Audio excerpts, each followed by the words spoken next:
Hi, my name's Dr. Michael Lee. A lot of times people ask me what kind of diseases do I treat as a doctor? And I educate them that I don't treat any diseases. Rather, I restore neurologic function from the brain through the brainstem, through the spinal cord, to all those cells, tissues, and organs of your body.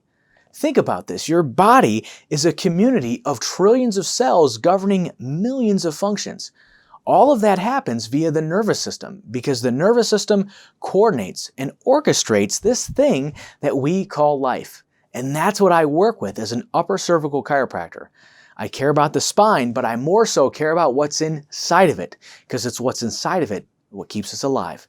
Until we talk next time, think good things and remember, life needs no assistance, just no interference to its functioning.